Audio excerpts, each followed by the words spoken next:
what's going on, everyone? It's Brian and Jim here with Drink a Beer and Play a Game, and welcome to another episode of the Power Hour. Yes, hello everyone, and welcome to episode 130. Thank you for joining us tonight. Glad to have you. Unfortunately for us, we We had a guest lined up for tonight, but tech issues abounded. Totally not his fault, but shit happens. So for the patrons out there who are expecting a guest, it's coming next week. But it's just good old me and you tonight, Brian. Yeah. But Jim, I think we have some special shout-outs before we get into the episode. Yes, we do. So, speaking of buddies of the page, first up, I mentioned this before, but our buddies Rue and Longy Long, they have been working on this game called Gelatinous for the Game Boy, a cool little puzzle platformer, well, more platformer that they're putting together. And the Kickstarter, it's a mailing list right now as of this recording, but tomorrow, the 16th, it goes live. So, definitely make sure to get out there and check out the Kickstarter. We'll have a link below to where you can check out their page. And yeah, it's looking like a cool little project they put together. And speaking of other... check that out. Yep. And speaking of other buddies, good old friend of the page, Nerdy Nick, is coming back to YouTube. Finally, after nearly a year hiatus. And he talked to me earlier today about it. And he's doing this whole cinematic thing for his little intro back. So he's going full force into it. So definitely make sure to keep an eye out for that. Link will be below to his page. Make sure to subscribe if you have not already. Of course, you should be by now, but make sure you do. Great guy. Jim, is there any doubt he's our best promo man going? Oh, Hick Nick, As best good old promo in the Hick Nick. business. Woo woo! The Jim nut slapping. I was going to say I don't appreciate the nut slapping, but, small sacrifices I got to take. But Jim, you deserve the nut slaps. Come on. I do not deserve the nut slaps. Jim, no one I do not deserve the nut slaps. I do not look like Ricky Burke, no matter what you and your goddamn brother say. Jim, can you do me a favor? No. Can you look at the camera? No. Can you stick your tongue out for 1 second? Never. Jim, I just need to put a picture up. I want to let the fans decide. Do I need to put the glasses on? I think you should. I'm saying, looking at a Twitter, there's been multiple accounts of people saying they thought this was Jim. So I gotta do the Go whole ahead, thing. Jim. Go ahead. All right. So I said it's especially you're like him if you add water. I'm more plumped up. Yes. Yeah. Jim, I'm just saying. You look more hydrated. That's a new way to put it. Jim, I'm just saying, like our good buddy Joe Bob likes to say, you're the fluffy puff. Thank you, John Joe Bob. Thank you so much. And he comes from a Deutschland, so come on, Jim. Yes, I know. I'm so glad we're international now. The fluffy goes international. Bob's a good guy. Very, very good, Brian. Thank you so much. So, Jim, Thank you. What are you drinking to help with your pain right now? There's never enough to help my pain, Brian.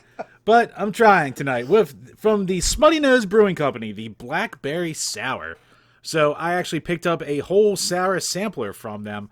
And funny story with Smutty Nose, 10 years ago, one of the first times I really tried to dip my toe into craft beer, I randomly bought a case of their IPA. And I was like, oh, this has some interesting, they had the old school 1920s photography on there. Had an eye-catching look to it. So, a world different from this fucking minimalist bullshit they got going on now. But, so I got it, and I took a sip, and I went, oh my god, this tastes terrible. Because it was the most bitter thing I'd ever had in my life up until that point. And it took me a good 4 months to finally, finish that case. And that's with giving it to other people who also went, oh my god, what the hell did you buy? So, it figured I love me some sours. Haven't had Smutty Nose since then, and yeah, it's only 4.2%, and it's extremely, extremely smooth. And I'm actually almost, because of our tech issues, I'm almost done my second one already. So as you can see, no head, no lacing, almost looks like fruit punchy wine-ish. But yeah, it's got nice little, subtle-ish tart to it. It kind of lays in his stomach a little heavier than I would expect, but man, as a sour, it's fine. I was going to say, every time I've ever had a blackberry anything, it definitely, not that it's super sweet, but it's definitely not on the tart side. It is a little bit more sweeter than other sours I've had. Yeah, for sure. Yeah. Yeah, but yeah, I've noticed that too. With some of those big cans of sours, man, they lay fucking heavy for 4.2%. I Mm-hmm. don't know if it's the sugar from the fruits or what it is, but it always does lay a little bit heavy. Yeah, I don't know what the hell to call this, but this is from Southern Tier. It's called their Harvest IPA, or I'm sorry, their Harvest Autumn IPA. The best thing I can consider this is like their bastardized version of a pumpkin beer mixed with an IPA because it's got a lot of the same spices like the nutmeg.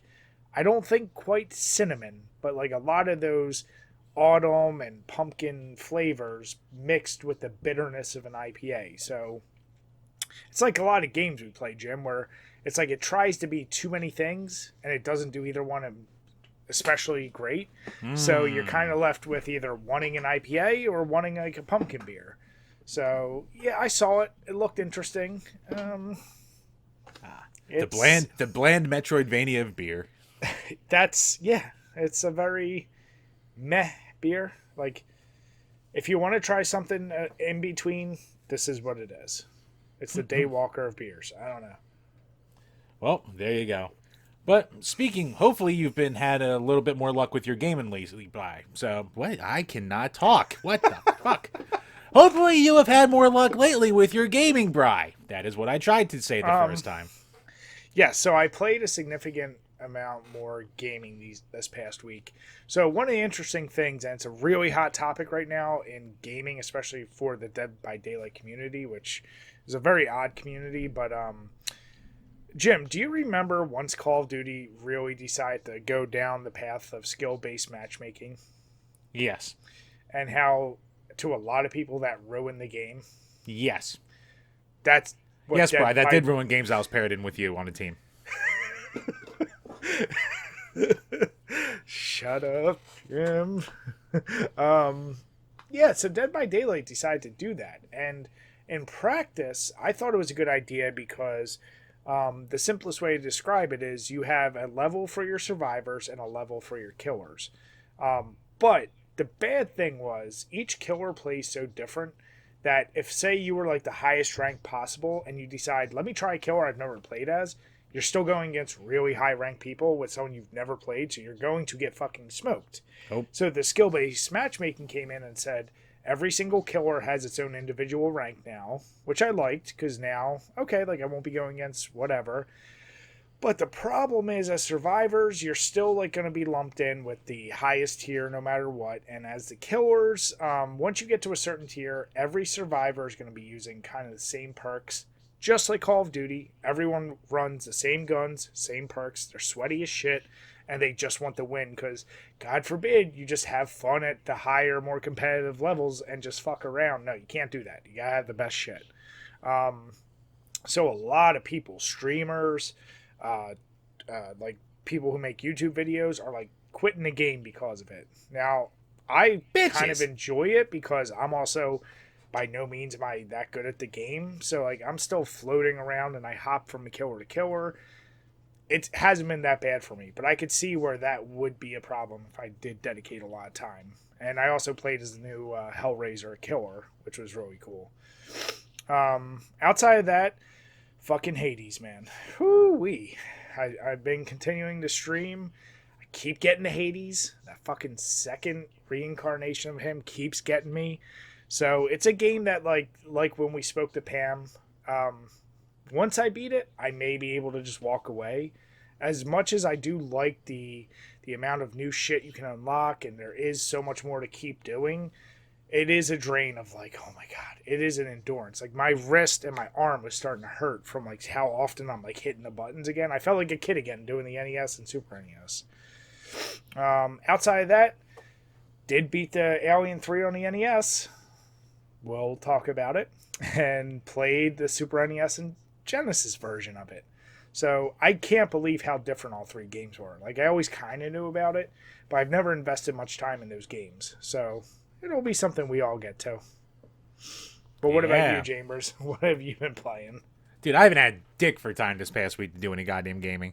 Like I did a little bit more for my little Halloween retrospective I'm going to be doing coming up. So getting a lot more gameplay footage. Actually, I have a stack over here. It's like fucking gigantic right now. of like how I want to split it up between the videos. But yeah, besides that, really nothing new or nothing significant. Just a lot of play a game till I game over, get the footage, move to the next one. Now let me ask you, when you're playing those games, are you setting time limits for yourself for how long you're playing? Or are you just playing till you feel like stopping? Till I feel like stopping. So is there any games that you start playing that you're like, oh man, I forgot how much I like this, and then you ended up playing too long? You know what? I actually wound up playing Splatterhouse 3 way more than I was expecting. Because like when we did the reviews, 5-6 years ago at this point, Yeah. like that was by far our least favorite. And like going back to it, I'm just like, man, it's a great game. Yeah. It actually plays really smooth. It's just hard as dick.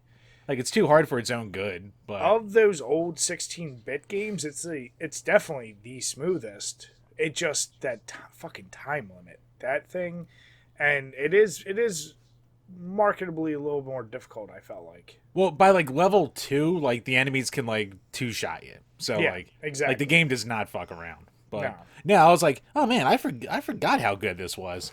Mm-hmm. But yeah, I mean, there's still some that I played and I was like, oh yeah, I still hate this. Like Chikan Forever, man, still fucking hate that game. Stuff like that. Jim, so, were any of the games you played ones you've never played yet?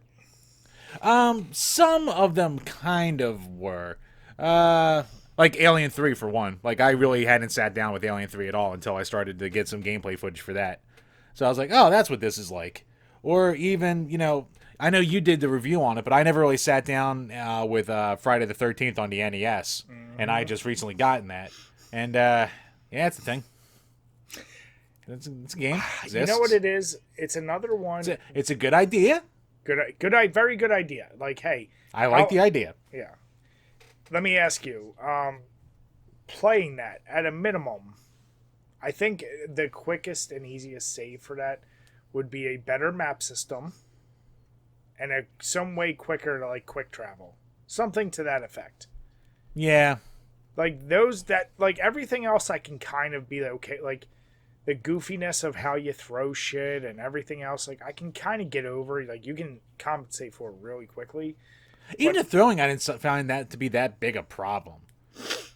It's just, yeah, it's an odd game because like we said, it is a good concept. It just, yeah, execution leaves a lot to be desired. They could have weaned you a little more into before Jason could just like womp on you instead of being like running around. Oh, Jason killed me. Oop, gotta replay the whole game and get killed before I figure out how to do it. Yep, I forget there's the girl and the guy who were really good at the beginning. Was her name like Meg or Jen? I forget who it was. One of them, like, they can jump marketably higher. And the thing is, unlike other games, I don't remember. Do they have the stats next to them when you're picking them, or do you just discover it as you're playing with them? I think you discover as you're playing with what each one is strongest with. Yeah, because some of them, like, yeah, they jump better, they throw things better, or whatever. But it doesn't do a great job explaining that kind of shit to you. Oh no, it does do a good job explaining shit. How much you pay for that? For the Friday the 13th? I think I paid like 10 to 12, something like that. That's not bad. Yeah, it's a good price. Yeah. Yeah, no, it wasn't terrible. So it's like, yeah, I mean, I'm not really gonna touch it that much more ever again, probably. But yeah, it's not that expensive that I'm just like, oh, okay, I'm really pissed. It's whatever. Now, Jim, are you a big Friday the 13th movie fan? No, I mean, I watch them, but like I've never been like the super hardcore, like, watch them all on repeat kind of guy. So who's your favorite horror icon that has a series, not one-offs? I mean, I think I definitely like Freddy more than Jason just because he has way more personality. Just like your wrestling. Yeah, you like give me a good character. The skinny weirdo, like Gold Dust. Give me some good personality. That's interesting. Okay, nice. Yeah, I'm very curious as we dip into some of the other Alien games, what we're going to discover. I wasn't amazed at how many goddamn, and I'm not even talking Alien versus Predator and the other shit. I'm saying strictly Alien games. I didn't realize how many there were. There's a ton. Yep, surprising amount. So yeah, we don't have to do them all, Brian. We're not doing that. Jim, do a whole 30 days like we did with The Simpsons. No, fuck that. Jim. We are too old to do that schedule anymore. Jim, we just take a month off of work and just do that. Right, we just take a month off of work, sit down, do that, ignore the family. Does that not sound fun? Actually, doesn't sound too bad. Might have to do this. So Jim, while we were talking, I snuck in something here that I think you're going to like. It's beer related. It's a quickie, but it's something I saw, and I was like, oh, I do want to throw this in. And I should mention it's a little old, but what really sparked me was you mentioning the label for your beer, how like they all go minimalist. So This is basically the complete opposite, and this is the 11 most offensive craft beer labels of all time. Yeah, got my attention. So let me know when you're in there, and we'll go through these one by one. And as we're talking about it, I'll throw them up on the screen so you guys can see. Now, here's the deal. The article, I believe, is from 2017 or 2018. I can't find the date on here. So we're not sure if these are still made, but I'm going to put them up either way. All right. So let me guess. The first one's the Southern Star? Yep. Right. So Southern Star Bombshell Blonde. I like it. The person's offended because it's a 50 era style, like, woman riding a bomb, and it's a busty woman riding a bomb. Buxom. Buxom. Really that offensive, Jim? Nah. I mean, they're just looking for something to be offended by. Like, when I say the most offensive labels. No, it's written by a woman, so yeah, okay. All right, so the next one. This is interesting. Why don't you read this one, Jim? Let's see. The Sweetwater Brewing Happy Ending Imperial Stout. Okay, it puts a smile on Caraboss's face with it's a little box tissue of tissues box there, and I can't really tell what's in that picture. It looks like a bunch of fish or something. Yeah, it's kind of the picture quality's not the best. The picture qualities don't float the mainstream. So obviously, happy ending, having the tissue box. You know what they're insinuating, but because the beer is called a huge dry hop stiffy. Oh, grow up.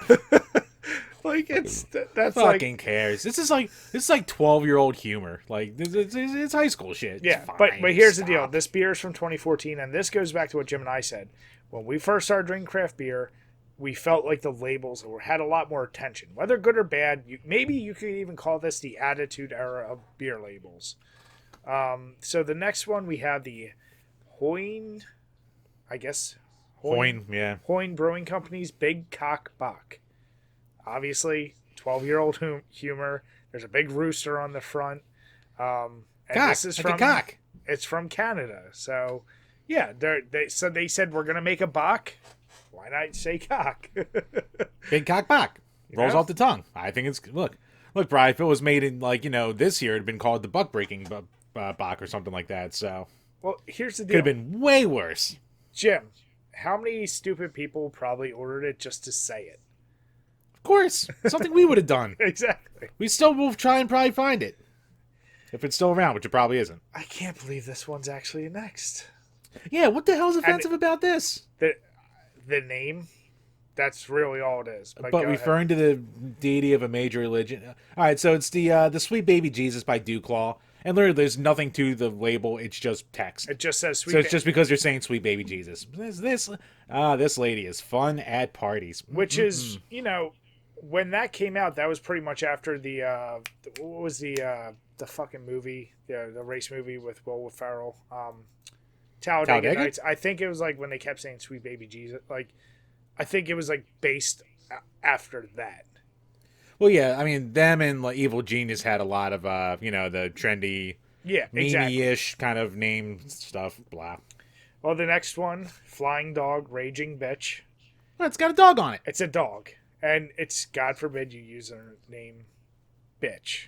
I love this. And yes, I'm sure all the 21 and over people who were fucking who were legally buying beer are really offended by the word bitch. Man, this fucking... So here's the write-up for this. I just have to mention it. A bunch of offensive beer names and labels have come and gone, but Flying Dog persists, maybe because the labels have an artistic credibility and call forth the gonzo punk of Hunter S. Thompson. And yes, while we know bitch can refer to a dog, nobody calls an angry dog a raging bitch. No surprise, the merch for this one is a Men's Crew t-shirt.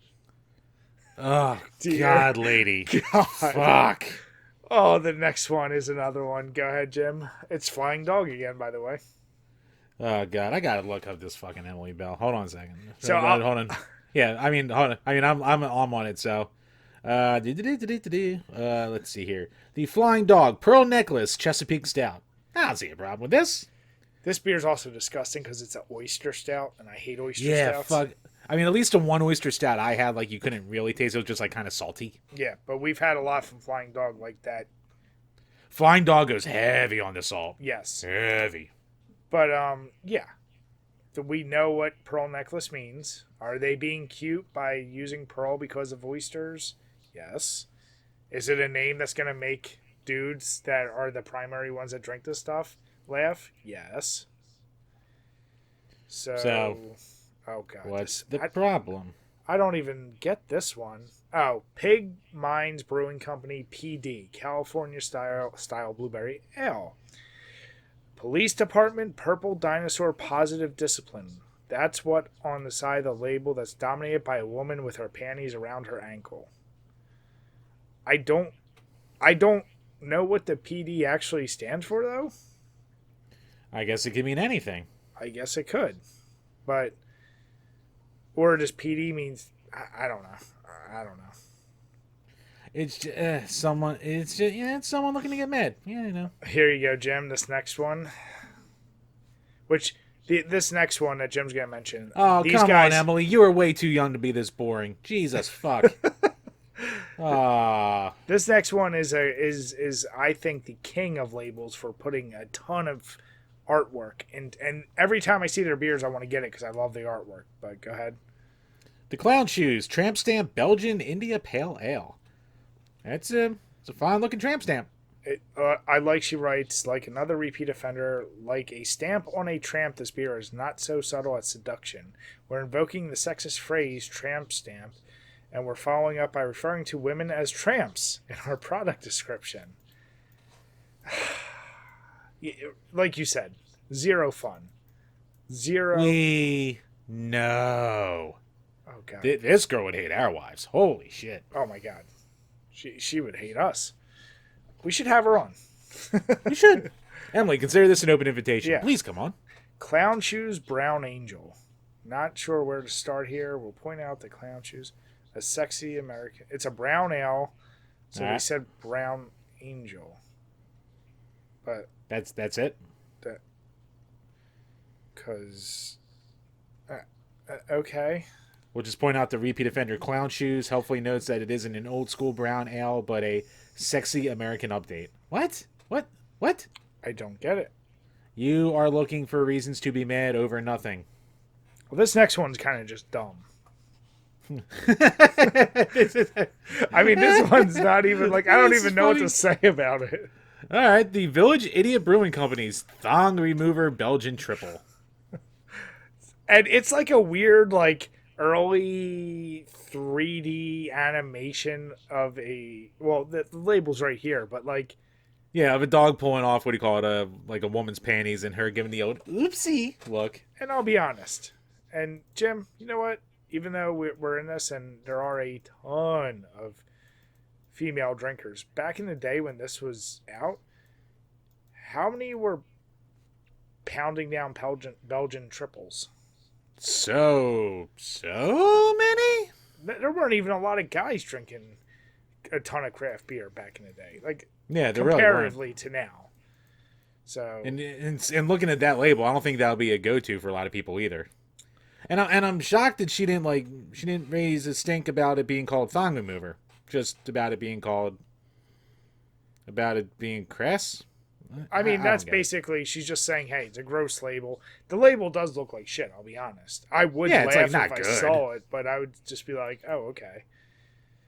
this next one, because it's fucking hell German Pilsner, but I'm shocked that it's in Austria. Yeah, I mean, they don't have rules over there. Who cares? Okay, so this was made in 2016. You know what, Jim? World of difference. We got to get her on. Yeah. I would love to see if that's changed her opinions on any of this. Yeah, we can. Yeah, reach out. So you guys let us know. Are they stupid? Yes.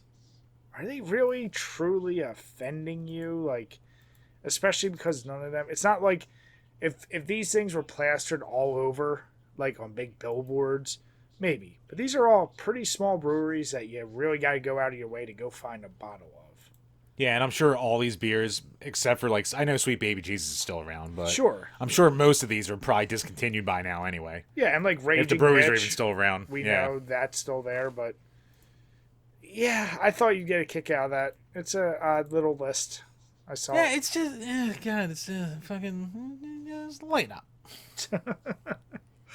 All right, Chambers. So we got some new beers with us to help us go through our awesome Patreon questions. So how's that blackberry beer treating you? It was good. I killed them off super quick. They just went right down the gullet. Tasty, nice little sour. If normal, like real crafty, super strong sours are a little too strong for you. You want something a little on the lighter side, maybe a little bit of a gateway drug kind of sour. It's not a bad one to go with. Nice. So yeah, I'm just moving on to Yingling Light.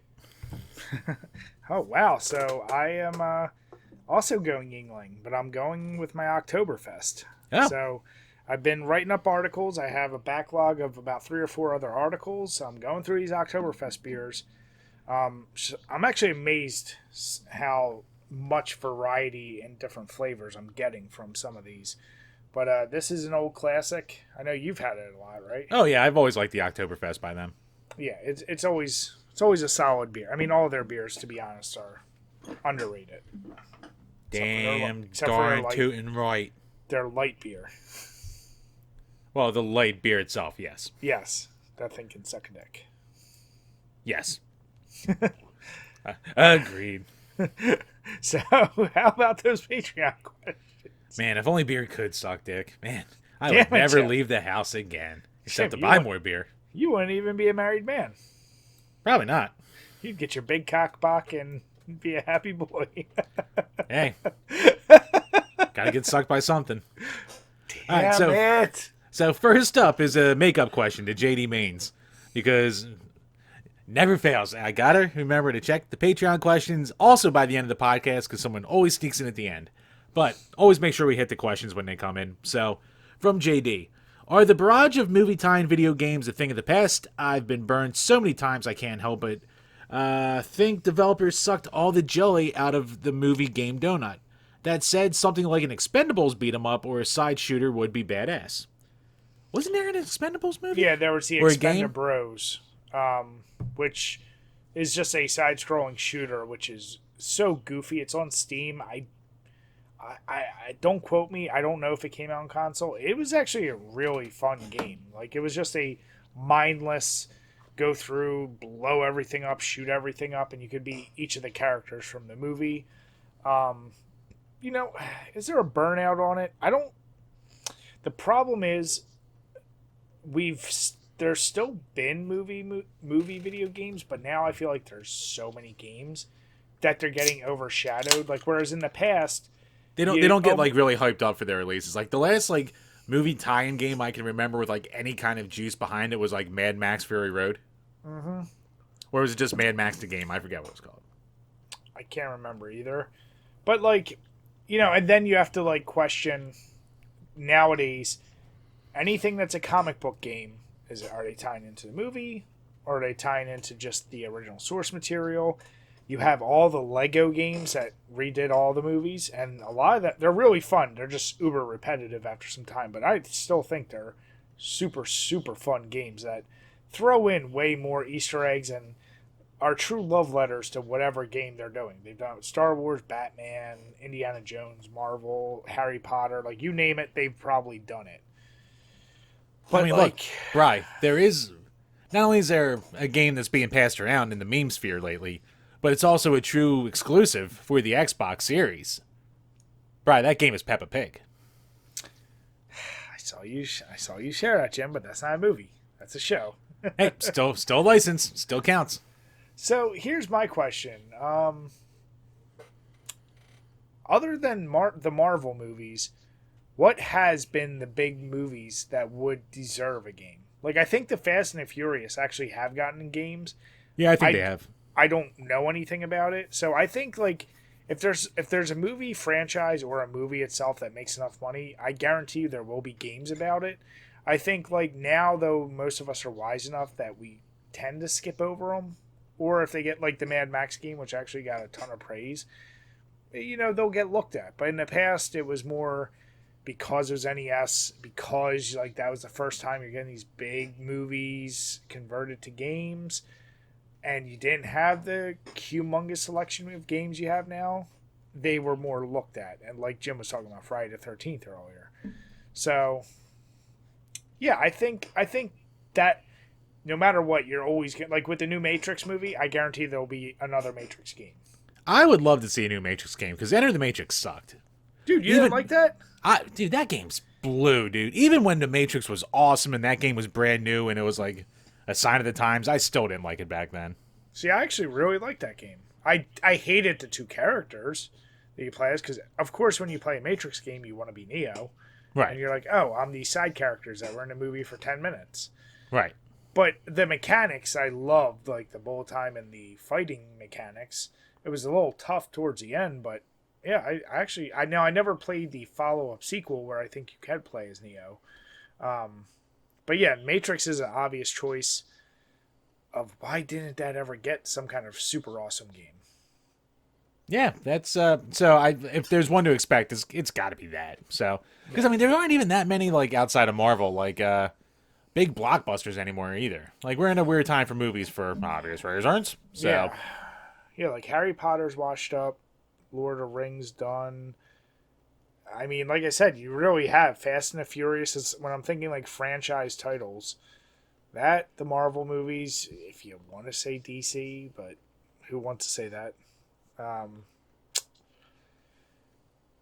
Yeah. I can't think of any other huge titles that really would deserve a movie. But so yeah, JD, I think it'll never stop.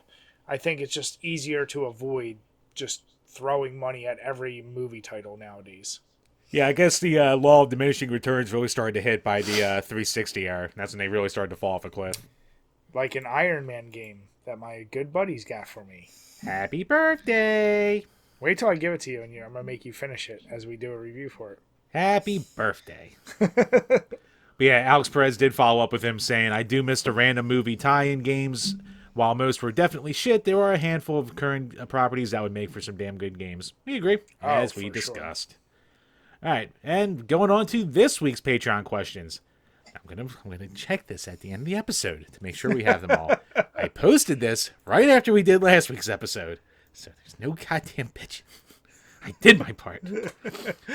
I'm smart, not like they say. I'm smart. I can do things. I can think. First up from Gamer Astral. Thoughts on cannabis and beer? Yay or nay? Yay to both.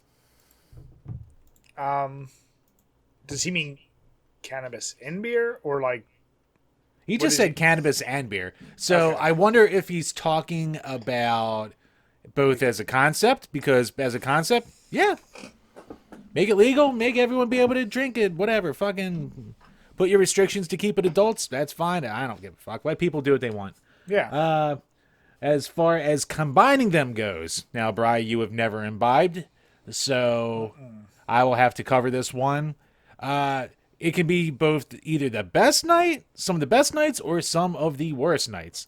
Because it typically kind of went, back when I did smoke, if I got high first and then I drank, I was typically okay.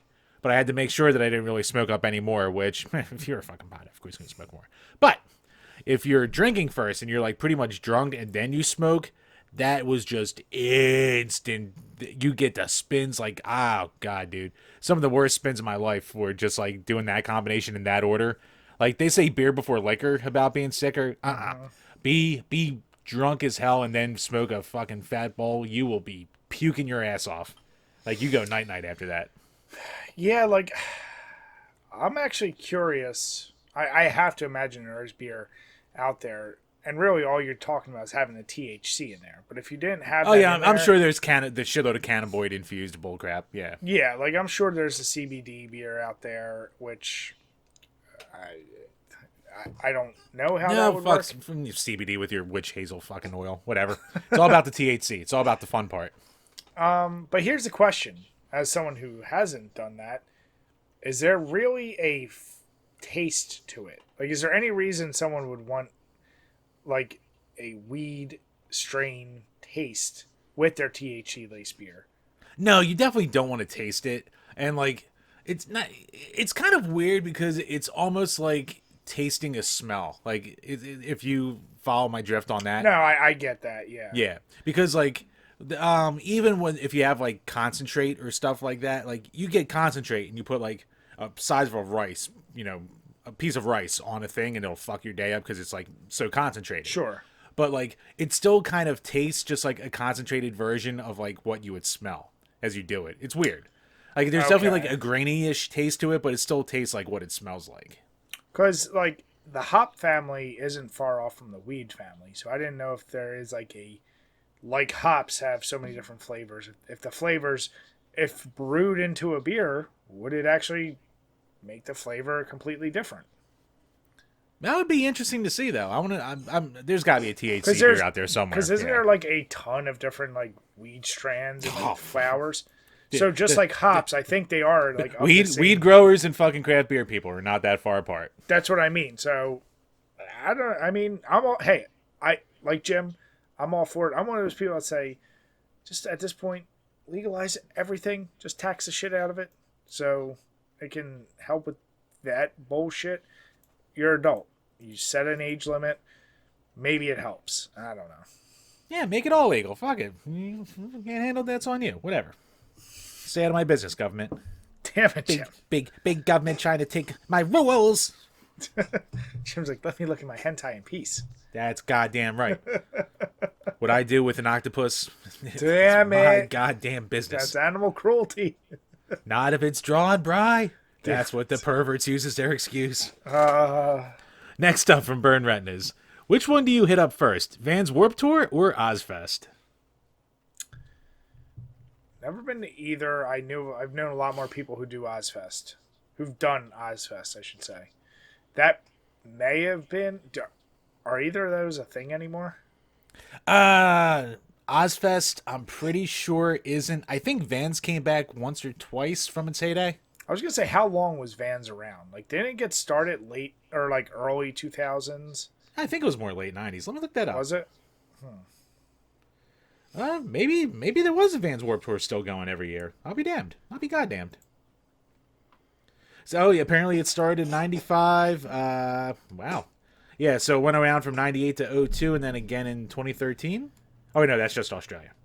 It's the longest running music tour date. Yeah, so it's still going since 95. No shit. All right, so Jim, based on... I was going to see if we could see real quick what the latest lineup was at each one. Which one I'm sure there's a way. Let me see here. All right, I got one from 2019. Okay, so Van Warped Tour, 311, A Day to Remember. I don't know who that is. The All American Rejects, Andrew WK. And well, here, I got 2021's up here. Oh, go ahead. So, Cobra Starship, don't know them. My Chemical Romance, I know that's a big, 1 or 2 off reunion they're doing. Mindless Self-Indulgence, know them. The Used, haven't heard from them in ages. Fall Out Boy, Green Day, Offspring, Hollywood Undead, Ice Nine Kills, which is... Did you ever hear them? So they're this random offshoot. I don't know if Jacoby Shaddix from Papa Roach is always with them, but I randomly heard one of their songs on satellite radio one day. I was like, "It's actually pretty good." That he was doing with them. Then the middle's a weird breakdown. It's almost like imagine the weird breakdown from fucking Paradise by the Dashboard Light if it was too self-aware and like kind of tried to rip off Avenged Sevenfold when the Rev was still alive. I'm throwing a lot at this right now. Yeah. But yeah. So, Motionless in White, never heard of. Rob Zombie, yeah. Marilyn Manson, surprised he's there. Wait, they're at the Vans tour? Yeah. Huh. Slipknot, Falling in Reverse, Static X. How they do that? I thought Wayne Static died. Maybe they have a new guy there. Dope, Anthony Amarin, whoever that is, Water Parks, Cancer Bats, Wednesday 13, Rancid. Why is Rancid so far down? Andrew WK, Aquabats, Bring Me the Horizon. All right, so. And I'm looking right now at the Ozfest lineup. It's Ozzy, Rob Zombie, Marilyn Manson, Jonathan Davis, Body Count, Zach Sabbath, Devil Driver. Is it still going? And Wednesday. It says get your tickets now. They have their tour dates set up. So. Oh. I'll be damned. I mean, unless that was an old thing. That's what I'm reading. Yeah, but I mean, like, I went to Ozfest 2001, never went to Vans Warped Tour. I think at this point, I would probably be more likely to go to a Vans just because... Well, you just named, some of the people you named are in Ozfest, and if Ozfest is that limited in their number compared to Vans, Vans just has more variety. And having gone to neither, I can't imagine, I think more variety would overall be better, so I guess I would go Vans. So Ozfest meets Knotfest ticket. So Ozfest is joining with Slipknot? Okay. Yeah. But like you said, in Vans, Slipknot's there. So is Oz. So... Okay, yeah, so Ozfest went from 96 to 08, and then 2010 to 13, and then 15 to 18, and I guess it's coming back again, so... Okay. Interesting. Random. Okay, sure. I mean, it's amazing Ozzy can still go on tour, so... That's where my head is as, is it going to be one of those things? I saw Aerosmith and Run DMC when they were older, but could still definitely do it. And one of the, I really would love to see the Rolling Stones, but there's another part of me that goes, how are they actually, is it going to be one of those, aw moments versus... Well, you know what? My brother saw them 2 years ago, and he was like, they were still surprisingly decent. Yeah. Even though their drummer, Charlie Watts, just died, so it's only 2 of them left, but... Yeah. But that's one of those, there are certain bands that I regret not being able to see. Ozzy at this stage, I'm okay if I don't ever see him. Yeah, I mean, when I saw him in 01, I was like, yeah, this is fine, but I was also, getting heat stroke by then, so, I couldn't truly enjoy it. Drinking your sugary drinks. No, I didn't even drink my sugary drinks. I had, one big-ass water in the beginning of the day, and then I could have bought another water or a poster, so I bought a poster. And that was not smart. Oh, Chambers. And I don't have the poster anymore. But it did scare my grandmother one time when she stayed over, so it was kind of worth it. There you go. So, yeah, good question, Burned. Yep. Next up. Oh, fuck. Where'd I put those questions? From Don't Alex Perez. ever do that again. From Alex Perez. Here we go. We knew this was coming. I mean, come on, Jim. Brian can't go mentioning this seemingly infamous drum cymbal story about you and expect us not to want to know what the hell that's about. Jim's Crusty Corner's getting the rare 2 weeks in a row entry. Oh, Go ahead, Brian. Well, so we were there. This is where I get confused. Was it yours, X? Or was it Burns? Yours, X. It was yours. So our buddy was, one of the many bachelor parties, and I'll say our group did it up. And we usually had a crew of anywhere from 8 to 12 guys. Usually rented a house, and in this particular case, at that night, we were in Lake George. And we were in a really nice, log cabin-esque place. But, we were drinking very heavily, and Jim has this thing of, he'll drink the same as everybody, but get deathly, knockout drunk much, much faster. And for whatever reason, I think you were drunk or fell asleep. I fell asleep. You stayed home while we went out to the bar. And while we were at the bar, Jim decided to make not some of the bagel bites, but... Well, a couple people stayed back. It was me, Gunn, a couple of us were there. And I wasn't the only one who made bagel bites, goddammit. But were you the only one that did, Jim? I was the only one who tripped and dropped his bagel bites into the tub. So, floating bagel bites, and while our other buddy tried to moon somebody and fell in between the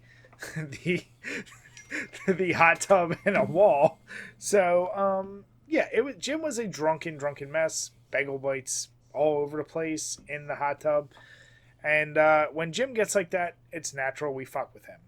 Now, we did have a particular group with us of our buddies' friends that we don't usually hang with, who, it's all fun and games to mess with Jim.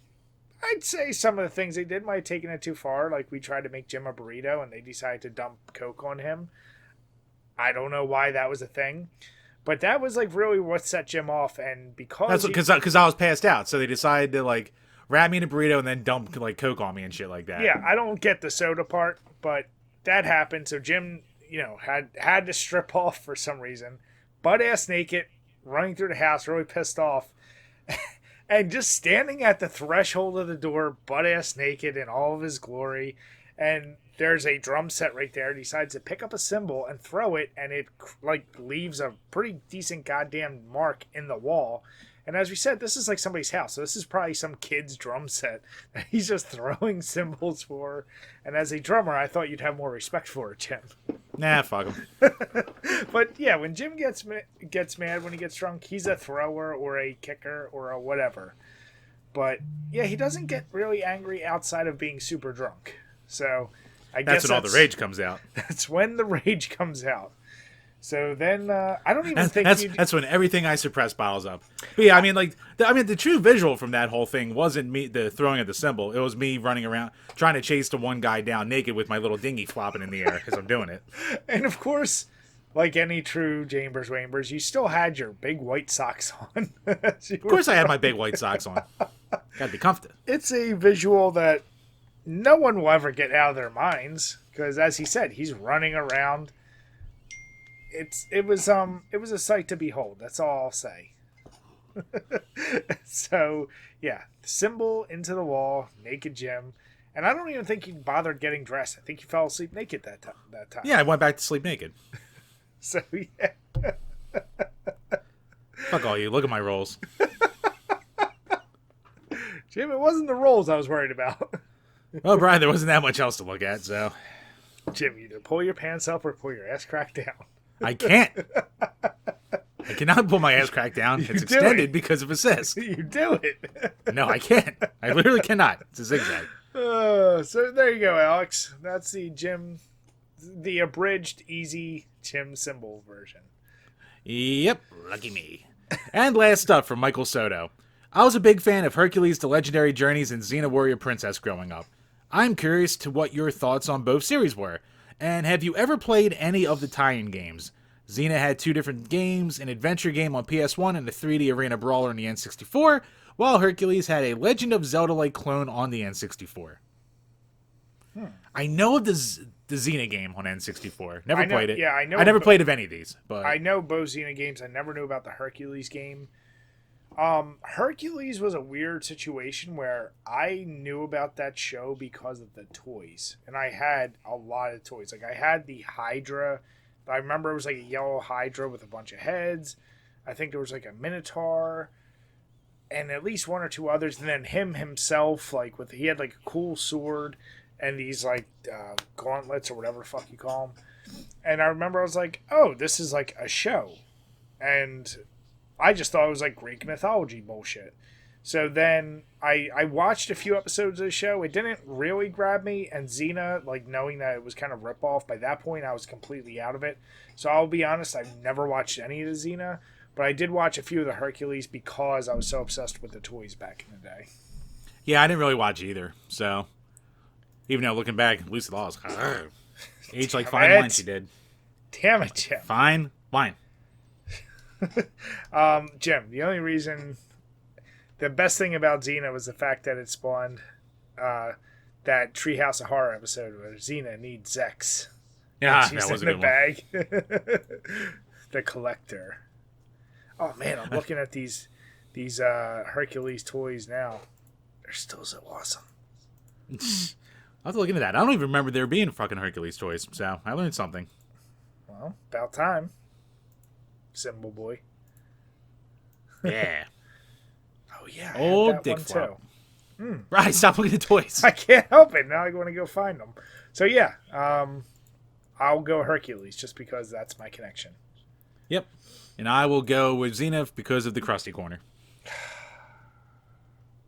And that wraps up the Patreon questions for this week. So, once again, thank you to all of our lovely patrons. We really do truly appreciate it. And if you are new to the page, head on over to patreon.com/DrinkABeerandPlayAGame, where for as little as $2 a month, you can ask a question we'll answer on each and every single one of these Power Hour podcasts. All of our deepest, most embarrassing stories can come to light. Thank you, guys. Of course, if you're listening to this on iTunes, please leave a 5-star review. Feel free to bash us in it. We will read whatever review that you put in there. Anything you can do helps the page. So, iTunes or Spotify, make sure to follow us on there as well. Nice. So, once again, thank you guys. We truly, truly appreciate it. Now, Jim, this is a good Gamers Mad, because I actually decided to read the entire article you put up here. I'm actually pissed at myself because I didn't link the Twitter thread where you can see all the real rage. But, yep, got a new Gamers Mad this week. This set everyone off about last week. And Forbes put up an opinion article called... Jim, it's Bloomberg. What? It is Bloomberg. I'll be damned. Bloomberg opinion. How gaming will change humanity as we know it. The self-contained nature of games means that they are not only eroding mass culture, but also making government regulation more difficult. Because that's what we need more of. Did you decide to read the entire thing, or did you skim it? No, I read the whole thing. So I did too, and here's my question. At first, it read like he's almost trolling. Like he's almost, like you just laughed and said, like, he's worried about not being able to regulate it enough. Right. Like, that's one piece of it. But so his first argument, and is it wrong? I don't know. But he basically said, hey, the arts, as they always have been and were, between music, painting, literature, even film he'll throw in, all are in the sphere of elitists who value themselves as academics, and they complement one another and they inspire one another. But video games are in this world all onto themselves, which don't need to be involved with those other like avenues, and basically cause you have these self-contained worlds, and it's very individual. Even when you're talking multiplayer, like it's its own little network, and right. How that's its own thing. What's amazing to me is somebody in 2021 is writing this shit like video games just came around. Like this shit's been around long enough. Guys, have you heard of this? Yeah, it's like, guys, there's this new thing called video games. Like, the fuck are you talking about? These have been around forever. Whoa, Pope died. It's not, damn it. It's not even like a multiplayer shit's brand new. But then he takes it to a weird direction and talks about the fact that because they can't be regulated, essentially, like, microcurrencies can be created in games and tied with cryptocurrency, and that would be a way to, like, if you wanted to upend, in so many words, like the dollar, you could almost test it through video games, and that there needs to be more regulation in the event that happens, because he thinks that'll take over that too.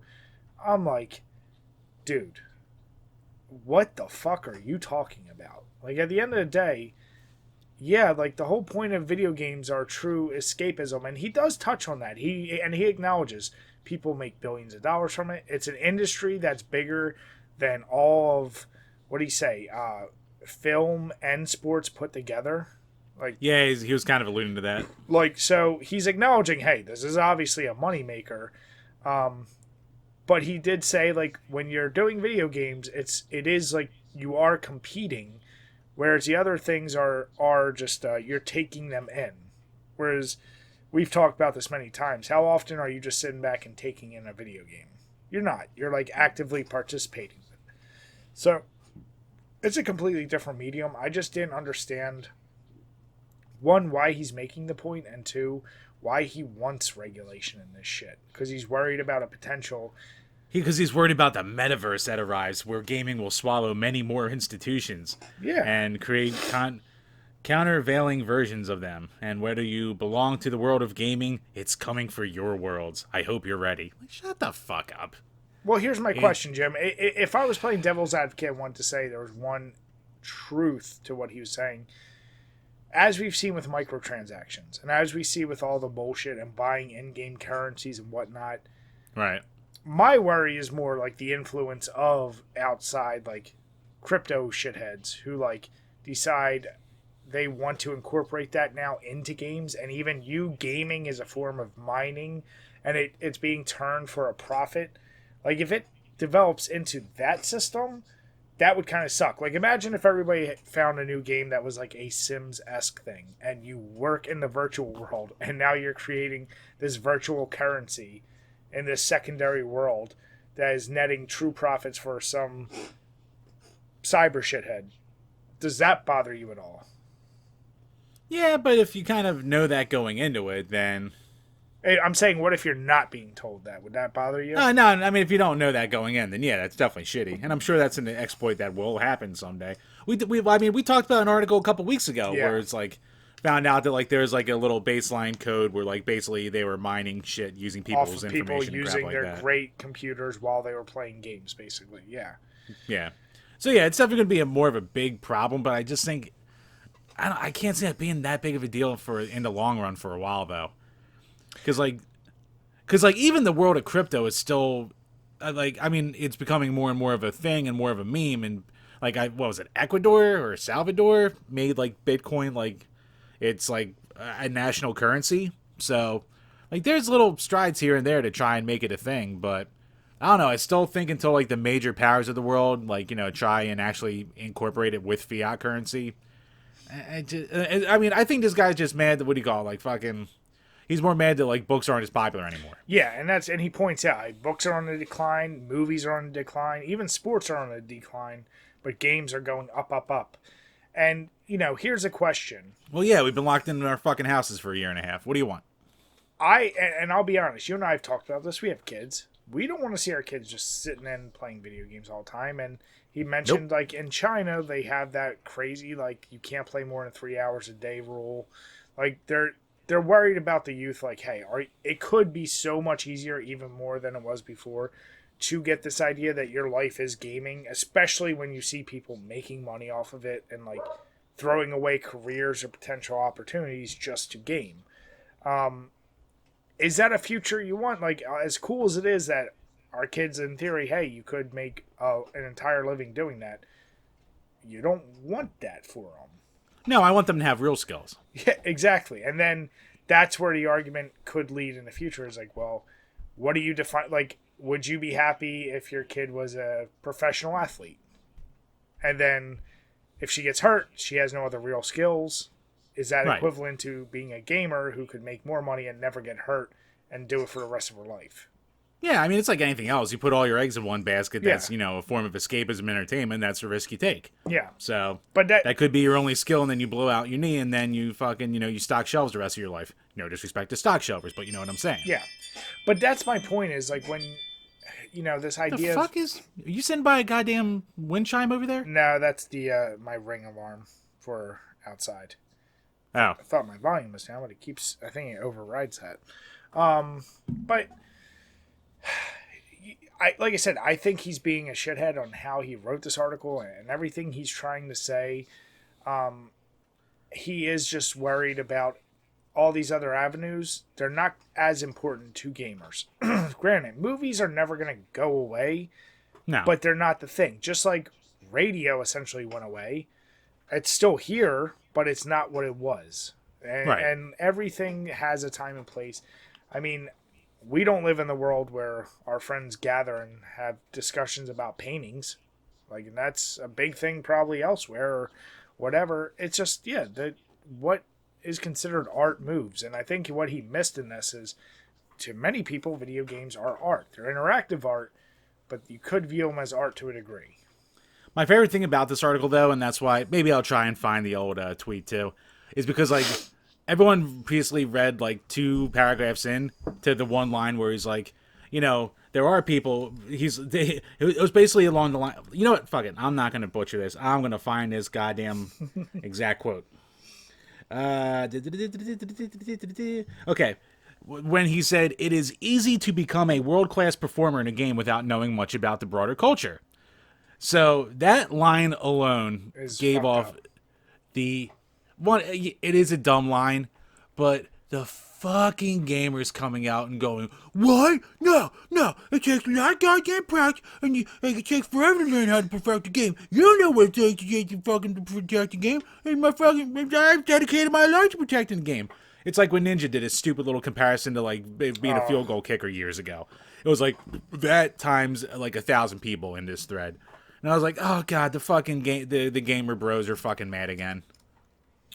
Well, here's the thing. Like, it's not that fucking like. It's also like, not incorrect. Like, you don't. What he said is you don't need to know about the culture, meaning outside shit, all those other avenues he talked about to be a good gamer. That's true, but you can make that same argument. Like, you don't need to be a world-class cellist and need to have read all the great literature of the world and be in touch with everything else to do that. Like, that's a skill-based thing.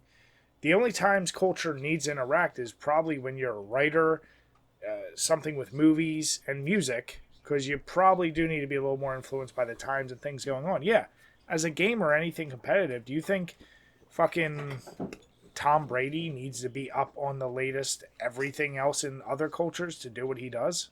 I don't know, right? Tom Brady's pretty awesome, so I want to put it past him if you didn't know that. Jim. I'm just saying, like, this guy can't overlook the fact that he's trying to compare something that we're not saying the skill is equal, but it does take skill to be a world-class gamer in that avenue. And yes, just like anything that takes a skill, it doesn't need to have the other culture involved. So yeah, I just love the rage that came from people reading a half sentence and going, no! So did you think the rage was too much or kind of on par for how shitty of a weird article this was? It was just misdirected because, like, the real bitch of this article for me is the guy, like, opining for more government regulation because gaming's going to ruin society. That's like, the part that got me. And people are going to forget culture. And, like, my thing with all the fucking gamers is they read that half sentence and they just turned it off and eventually went, trying to fucking white knight the fucking integrity of their precious video games that they've mastered. Like, shut the fuck up. Yeah. I mean, there's still, and maybe you and I are just from the generation, even when we're doing it for the site, and even when we're doing it forever, is there a part of you when you're playing games that it almost feels like a selfish endeavor, that you don't get the same feeling like if you're just watching TV? Like, I still get a feeling like, I feel like I should be doing something else. Like, if I play a game too long. Like, and I know this is like, I don't watch TV. The games are. I was going to say, like, fucking, if I'm watching TV, I'm like, man, I should be gaming right now. That's what I want to do. But that just is maybe a me thing then, that I just always feel like, maybe I should be, like, working out or doing, like, I don't know, just doing something else. I get such precious little time to game at this point that it fucking feels like a treat when I get to do it, so. True. Too busy doing all other goddamn shit all the goddamn time. Fucking goddamn house. Jim, don't sound bitter. Oh. Is it going to overtake your meta world, Jim? Oh, my meta has been overtaken, Brian. So you want not games, by gaming though. You want not games by gaming, to overtake that meta. I just need that goddamn sweet release. Give me some kind of release. So you guys let us know. The link is below to the Bloomberg article. You let us know. Take a second though, but read it like Jim said. Don't just read the highlights. The regulation is the part that drives me nuts too. I'm like, who the fuck wants more regulation? Apparently this guy does. So you let us know what you think. Live in your pod. Let the daddy government protect you. All right, Chambers. You're going to have to read this one because I don't know if you mistyped it or if it was sent us a little bit weird. Oh, okay. So actually Jenovi, good friend of the show, he I was in a random Twitter thread after because I was at Walmart and I saw that like Balan Wonderworld got like slashed down already like crazy. Mm-hmm. And we'll save, like, he posted 2 good ideas for topics and I'm saving one for next week. But he had a good one here where basically the idea is what is that's why I fucked up the wording. Hold on one second. The console we played the least amount of games on for a console that we like actively went out and bought. It's like a console that we always wanted, we finally went out and bought it, but it wound up being like the one we just like touched the least basically. Ooh. For me, it would probably be the Dreamcast because I really wanted it. I love that there was that. Other than Neo Geo, that was the first like arcade light system in my eyes, and for everything it did. And I have like, I don't know, 10 games for it, but I was convinced like that was going to be my next big system that I really went all in on. And like I said, I started with like Code Veronica, and I had a few other games, but really it died off very fast for me with that system. Not for anything more than I just never really got around to it. Unfortunately, now prices are just way too high for trying to collect for it, except for some games I've been able to find recently, which is crazy. But outside of that, like, it's a system, yeah, it just died at the vine really quickly for me. And it's a system that I think has amazing games. But I've now settled in myself, like, unless it's a horror game, I'm never going to go back and try and get the big games for it or whatever. Like, I was so adamant of wanting that system, and then it just never went anywhere for me. Yeah, actually, funny enough, Dreamcast was my answer too. Because when I really, like, you know, the early mid 2010s, when I really got into, like, you know, trying to get the consoles I never had before and, like, diving into all these stuff, I was like, oh, I want to get a Dreamcast. And I finally got one at a flea market. And then I took it home and, like, you know, I got some games for it. And everyone I played, I was just like, yeah, it's all right. Or it's like, it's either it's all right, or it's a game that's been ported later on by that point to, like, the PS2 or the GameCube, and they were ported better to them. So, like, yeah, it's one of those ones that's just weirdly, like, I mean, I've talked about it before, where, like, a lot of the best games for it are either arcade ports from another system, or stuff that wound up getting ported to something better. So, yeah, really, outside of Typing of the Dead, I have no reason to ever turn it on. Damn it, Jim. Yeah, it's a fair thing, and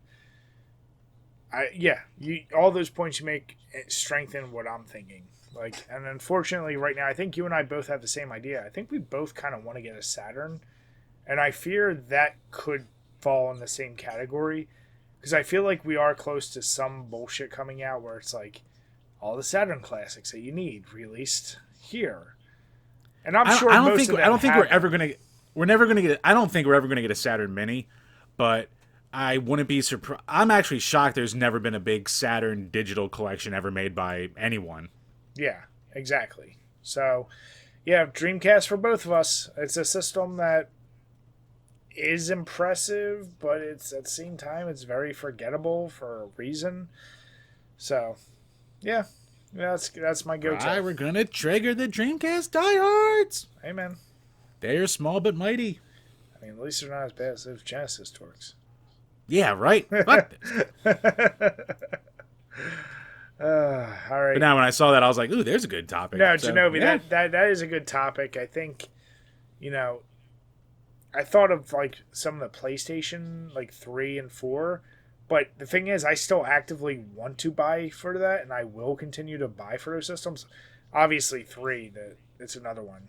It's crazy expensive, but I've never stopped wanting to keep playing and buying new games for that. Whereas the Dreamcast, once again, unless it's horror, I've given up completely. Yep. Yeah. All right. So, as a returning article, this comes to us from The Verge. It's finally, there was a ruling made in the Apple Epic case, which, short story is, if you don't recall, we talked about Epic was suing Apple because they basically wanted a percentage of the purchases done within the Epic Store from their iOS app. And in the ruling, there was 2 rulings here, and this is where Jim and Erwin, I read the whole article, I was a little confused, but the first ruling basically said, hey, Apple, you're not allowed to prevent people from using a third-party like purchasing option in your exactly apps. Within your app. You can't stop them. But in a separate judgment, they also confirmed that Epic was in breach of the contract with Apple when it implemented those alternate payment system, and so they owe Apple $3.5 million, which is nothing for them. For Epic is nothing. Now Epic is planning on appealing, and they're pissed off about that piece. But it's funny. It's like both won and both lost, Like, yeah, so moving forward, they said that whole idea of like Apple can't stop people from using third party is going to get implemented in December. So moving forward from there, then companies could do it, but kind of for backed payment, Epic owes that 30%, that 3.5 million. You know, when you and I talked about this, we said it's one of those, like, I don't know how, and 3.5 million, obviously, if that's 30%, then Epic did pretty good going through the iOS app. I mean, if, like, you're going to use that, it's like pay to play almost. Yeah, so I took some screenshots of a guy who kind of summed it up. So let's see here. So the judge said that Epic failed to prove that Apple was a monopoly, which is a big win for Apple. Like, Apple not being a monopoly was like their biggest win. So, but disliked Apple's anti-steering rules and has issued an injunction saying Apple must let game devs link out to alternate payment systems. And although Epic Games claims it would not have a viable way of monetizing Fortnite without being able to sell in-app content, the record shows it monetizes Fortnite in 9 other ways. Yeah. So just calls Epic's testimony about intending to use the store for non-gaming apps suspect. Clearly unconvinced by Epic's argument that this is all from Steve Turtillo. I think he's like the CEO for Kotaku or something like that, but he's given a pretty good rundown. So clearly unconvinced by Epic's argument that the store commissions are just payment processing fees. Generally not impressed with Epic's arguments about how it runs its own store, and about Apple's 30% cuts, the evidence is substantial that the economic factors driving the rate do not apply equally to Apple, as they do the gaming industry. Nothing other than legal action seems to motivate Apple to reconsider pricing and reduce rates. So yeah, in a weird way, both kind of won, both kind of lost. Yeah. It wasn't a win. You know what it was? It's almost funny that the judge was kind of like the general consensus where everyone just kind of went, fuck both of you. Yeah, yeah. I mean, well, here's the deal. If you're Epic, you have such a problem, don't go on Apple products. You're going to lose out on a huge portion of your money. And if you're Apple, this is the only time, like, I might not love it, but at the same time, Apple, is it high what they're taxing people? Yeah, but at the same time, like, it's also standard. Google does the same. Yeah, they can afford to do it. Like, you're on the biggest platform possible for mobile gaming. So either get with us and pay us or don't. Either way. It is funny, though, because like a thing that's coming from it that a lot of people are hoping, pardon me, is especially for like our streamer friends, because when you give people bit donations or money donations on a stream, say through using Twitch app on Apple, Apple takes a cut of that. So this is a thing now where like creators could actually benefit from it if it means that if they have a way around it, like with Streamlabs or whatever, Apple can't take a cut of it and shit like that. Well, I wasn't aware of that, and if that is the case, then yeah, I definitely I like that. Like, that seems a little odd that any financial transaction on an Apple phone would make a cut to Apple, but if it's, yeah, that's weird. So, like you said. So yeah, it was kind of eye-opening, but yeah, Apple got the big win of not being a monopoly, and Epic got the win of, going forward being able to use separate payment processing on, whatever thing they use. Yeah. So yeah, kind of a weird middle ground that I don't think anyone was really expecting, but it's like the most common sense ruling almost. Yeah. Yeah, that's a weird one. But either way, yeah, 3.5 million for Epic is, I mean, that's nothing. It's a Fortnite makes that in like an hour, probably. Yeah, that's what I'm like. So yeah, come on. But you guys let us know what you think about that below. Like I said, we did say we want to follow it. So unless the appeal from Epic goes anywhere, I mean, that's pretty much the close of that case. So yeah, that'll be the next thing to follow. See what and it's almost weird they're appealing, like, because I mean, if you're appealing to 3 million that you could easily pay, you're just doing it to be a dick at that point, and like you're just doing it to make iTunes spend more money to try and fight it. But if they're trying to appeal the whole monopoly ruling, then hey, yeah, have at it. So they both have all the money in the world to make this last forever. So you guys let us know what you think in the comments below. Bri, we could live in a world where the the Epic and Apple lawsuit and the Chris Chan trial all go to the Supreme Court and become Chris ruling Chan precedents is going not forward. going anywhere. That is, There's a chance. there's not a chance, Jim. There's a chance, Bri. There's a hope. No, Let a man dream, Bri. this isn't Star Wars. It's not a New Hope, Jim. So, Jim, I have a which is worse for you, and I worded it a little odd, but I want you to follow my thinking with this. So what is worse to you? We've talked many times, how many times, and it kind of was inspired by as I was drinking this beer, being a game that is just like the most average of average, like say like a fighting game. That's not bad enough to almost rag on it and laugh about it being bad, but it's definitely not good enough to be memorable. So you're just right there, like at that perfect 5 out of 10. Or being like that popular game that you get shit on for playing, and it's like one of the most hated games, a la Fortnite, Minecraft. Obviously, I'm not talking from a money making because they don't compare. Right. But I'm saying to you as a personal gamer, like, what do you prefer more? Like, do you think it's worse to just be that average, or be a game that's so popular and maybe like Call of Duty that every year they keep churning out and they're going to get hated on just because they're the thing now? Like, which is a worse place to be from a gaming perspective? Oh, especially if you're asking a guy like me. There's nothing worse than being painfully average, because no one fucking cares. Like, you will never get played, you'll never be talked about, no one will ever remember you. It's way worse to be painfully average. You may be able to be like, oh, hey, we played better, and you can be like, yeah, you do play better, but you're boring, no one cares. Like, if you give people something to talk about, you have a legacy going there. Yeah. It's almost better to be infamous than never known at all. That kind of deal.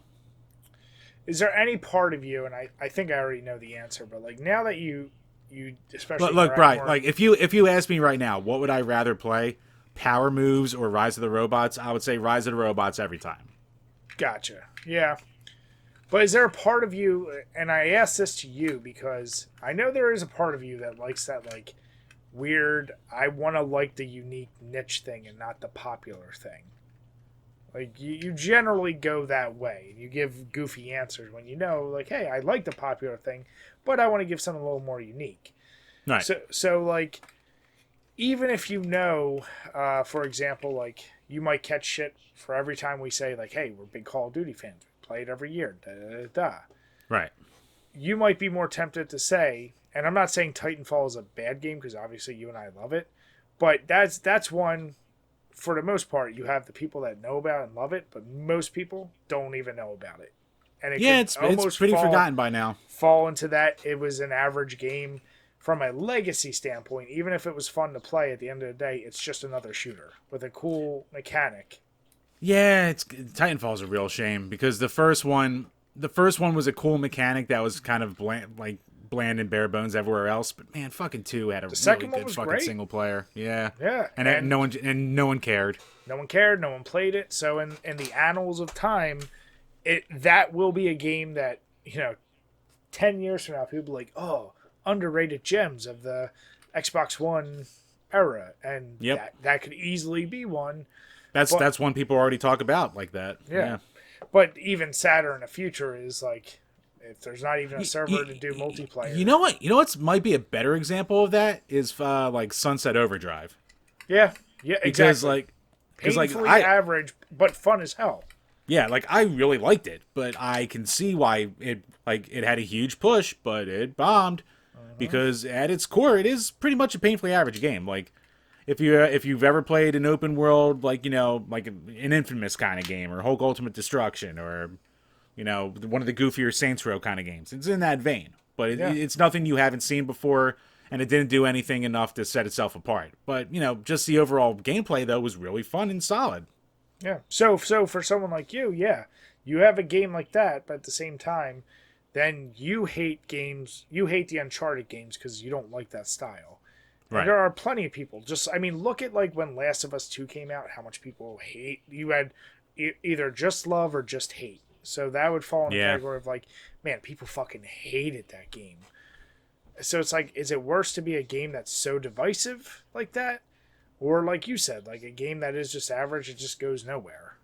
And Yeah, no, it's worse to be average. It goes nowhere because, for all the hatred The Last of Us 2 got when it came out it's and all still, the love, it was still like the quickest pre-ordered game in PlayStation 4 history. So, yeah.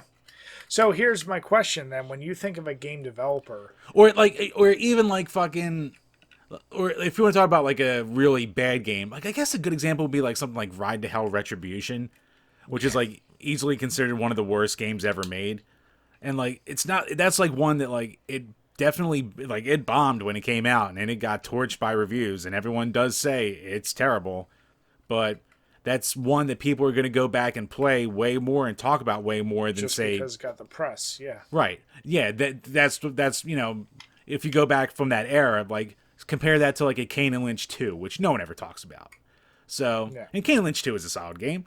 So, but it was just, that was it. It was solid. So No one cares. no, but no one's gonna. Yeah, no. So Army of 240th Day, solid game. No one cares. No one talks about yeah, it. even Army 2, the first one, like it was a game that first. I people love the like, first one. Yeah, but it goes. but nowhere. everyone, but yeah, but it, at that point it was just another cover shooter. So So it's like you could make the same argument as like films, like or music at the same time. Like as much as everyone clowns on, like let's say like a Nickelback, they're one of the most hated. Do you think they don't get so much more shit sold because they're so hated? Versus, for as hated as they are one of the most successful acts out there. They have sold so many fucking albums. Yeah. and that's an example. Like I think the same deal with games, where I go, if you're a developer, not that you try to make a game that's hated, but Right. like if you know you can make a game that's divisive because maybe you do hit on all these simple cues that people love over and over. Almost like there's a a pop double version of a game. you know? there's a double-edged sword to that too, though, because like when Deadly Premonition 2 came out, like Deadly Premonition 1 kind of got famous in spite of itself because it's not really a good game, but it was like just that kind of style and old school, like almost throwback, but like really flawed horror game Yeah. that for whatever reason like took on.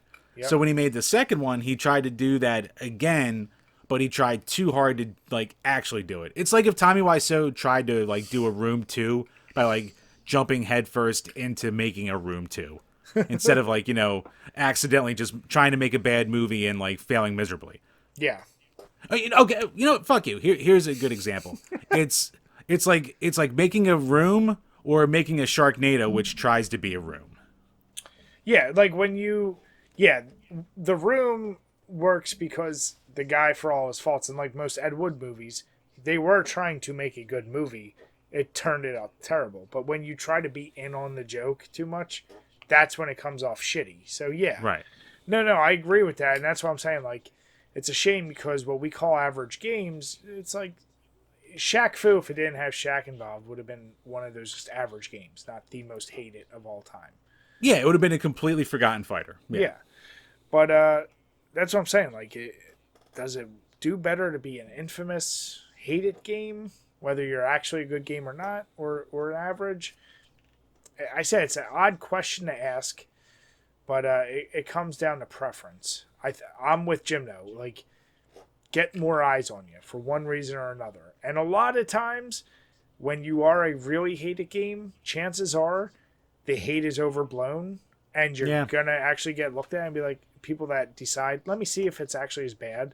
Like, probably every angry video game nerd video where you go and play a game, you're like, it's not that bad. And then you go, okay, now I discovered a new game. Whereas I'm more tempted to see those games than when I see a guy review this random, Genesis game that no one's ever heard of and no one cares about. I'm just like, okay. Bro, that's like half the shows I watch on YouTube. Oh, I know, Jim. Oh, I know. So you guys let us know in the comments, what do you think is worse? Like I said, very open-ended, but I was curious, especially for Jim, because I know how he likes to answer things. Yeah. So, Jim, to close out, something I've wanted to do for a while, I do want us to talk about very kind of more specific. And this week is a little more specific. But we've touched on this before, but movies you want to see turned into games will be the segment But this particularly, one of our favorite directors we talked about before is Quentin Tarantino. And would you, is I guess a better question, would you want to see any of his movies adopted into a game? You know what? You could make a really cool... I think there's already was a Reservoir Dogs game. I think there was, yeah. Yeah, so... I'm almost positive there was. Yeah, like I couldn't tell anything about it. It's probably just like a GTA ripoff, but... you know what? I think like a Hateful Eight would make a really cool fucking like... almost like old school throwback whodunit detective kind of game. Because like, for the most part, like that's kind of what the movie is. Like... the last half of the movie is. So, like, it's a suspenseful kind of, like, what's going on here until the story all plays out and shit like that. So I think that could be a cool one where, like, everyone's just locked in a room and, like, you kind of have to figure, where you, like, a one-room house and you got to figure out what's going on and who's doing what and who you can trust. And you could go, like, an easy, like, Bayonetta-style game with Kill Bill. Like, you could do that, too. Yeah, I was wondering with Kill Bill, yeah, you could go Bayonetta / like any Devil May Cry-ish almost like. Yeah, like a stylized hack and slash. You could easily do that with that. And, if you're going like a Tarantino, you could almost for each of the, like, I forget the name of the women she kept fighting, but each one could be its own unique level. So, yeah, when you're going against the one with the, what is it, the 88 or 100, fuck, what the hell is the name? I forget. But yeah, like make that one hack and slash, but maybe make the one where you're going against the cowboy one when you get buried a different style game, and like change it up per. Like you could make Django Sunset Riders for all you want. Like just be a shooting gallery. Yeah. You could make fucking Death Proof a Chase HQ thing. Oh, dude, Death Proof. That now you talk about a crazy game. Like yeah, you do. I almost think of that like Hotline Miami, but like you basically you gotta pick someone up, ride them in the car, and like get in the accident. I don't know, something that's like a top down old school Kill Bill could actually be a really good Hotline Miami game too. Jesus. Yeah. Kill Bill could go with a lot of shit. But that's what I'm saying, like all those franchises, though that's an unfortunate like where you say like I think Django would be a really cool open world game, like a GTA, sure. like Red Dead-ish kind of game. You know what it would be the easiest thing is if they just released an official mod for Red Dead 2 and just did it Django. There, you got your engine. Now you just put your characters, get the dialogue, get the story, make it a short campaign. But imagine, and you could even do the same thing with, the one you just mentioned, the first movie. Why am I blanking? What, Reservoir? No. The cowboy movie. Django? No. Oh, Hateful Eight. Hateful Eight. Yeah. Same deal. Like, tie it off of other game systems, but just deal with it. Like, I would gladly buy Red Dead 2 if they did a Django mod to it. It would make it more interesting, probably. Yeah. Inglourious Bastards, like, easy enough. Do a Call of Duty. Just with, like, that. Easy World War II game. Just do another World War II game with Aldo Raines. That's all you really need. With bat-based interrogation torture scenes. Exactly. QuickTime events. But like, Reservoir Dogs they did have a game for. So I just checked. It's tough to really tell what kind of game it is. They called it a run and gun. Okay. Third person shooter basically. It's gotten pretty rough reviews, Jim. So we might actually have to look at it. I don't think Reservoir Dogs' strong suit was really its high tense action scenes. So see, making it a run and gun, that's a little weird. Reservoir Dogs would have been an interesting Telltale game. Yes, that would have been a good Telltale game. Don't you shoot my dick! Like Jackie Brown, that could have been another. I never saw Jackie Brown. Oh, you didn't? Okay. No. I feel like we're missing some of his movies. Once Upon a Time in Hollywood. I don't know what you do with that. Yeah, that would be a super tough. That could be a Telltale. Well, that could be a Telltale, or you definitely do an open world game because I want to see that ending sequence played out. like a sandbox just set in like L.A. and Hollywood and all that shit. Exactly. Yeah, and maybe you're playing that cliff guy and you just add in a whole bunch of other like things like fight Bruce Lee. Go drop this off. Yeah, like do another. You'll make his granddaughter who's done nothing with her life see. How dare they hurt his legacy, even though nobody cared. Don't you fuck up her pay pig. But yeah, I mean, I don't know. I feel like Quentin Tarantino films would be so interesting and fun as a game experience that I know I'm hoping for a lot. And of course, we're forgetting Pulp Fiction. Like that. Yeah, one, but I was just like, I don't know what the fuck you do with the Pulp Fiction game. That's another one. Do you just go a level by level and make it unique to each? Like that's gotta be one of those weird games where it's a different game every fucking time. That's what I mean. Like with basically a whole bunch of not mini games, wrong word, but different game style within each. Pulp Fiction as a WarioWare clone. Yeah, exactly. Make it happen. There you go. The GIMP one. Jim's like, I like this one. 3 seconds to turn around and hit him before you get So yeah, I don't know. I wanted to throw this topic in here because I want us to throw in movies and really talk through it, like what we think. Right, you expanded to the ones that he helped produce. Like, oh, let's make a 4 Rooms movie. No, nope. I actually don't mind 4 Rooms, but I like 4 Rooms. Yeah, it's not. It's fine. It's just not. It's not game material. No.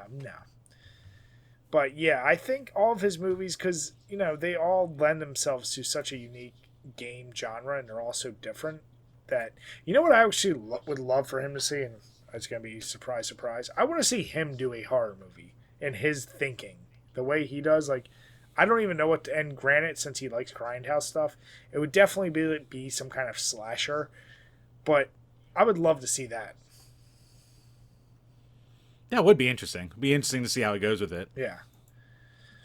But like I said, little segment that I definitely, because I feel like there's a lot of movies that you and I have talked throughout the years about, but also you and I have just personally talked about, like, man, it would be cool if we see this. So I want to talk it through. But you guys let us know in the comments. That could be a recurring bit. Yeah, maybe fucking give us a director and we'll go through some movies and see what kind of games you want to see. And even if it's just a movie or a series of movies, let us know. I have a lot in my head, Jim, and some are going to I'm sure. really piss you off, but it'll be interesting. No. So, Jim, how did that Yingling light treat you? Old Faithful, Brian. Old fucking Faithful. She's always there when I need her. So if you need a nice little 99-calorie treat for you, get a little boost of haul in with you. Funny enough, only 2% less alcohol than my Smutty Noses Whizzes. So, I mean... Nice and light. Nice light night for me. So, Yingling Oktoberfest, it's funny, having gone through all these other ones, it's... Is it bland? It's a little less? Painfully average. Oh. It's one of those where I liked it before because I hadn't had enough Oktoberfest. Now going through all these, I'm like, oh, okay. It's just super, super middle of the pack. So, not bad. If you've never had an Oktoberfest, it wouldn't be a terrible place to start. There's just better ones out there. So, with that, we want to say thank you guys for listening. Thank you for watching. If you are watching on YouTube, please make sure you hit that subscribe button. Give us a like. Hit the notifications. Tell your friends about us. And if you're listening, as Jim already mentioned, please hit subscribe and give us a 5-star rating. And even if you want to bash us, we will always answer any responses we get. And we want to say thank you once again for all the support. Have a good night and cheers. Cheers, guys.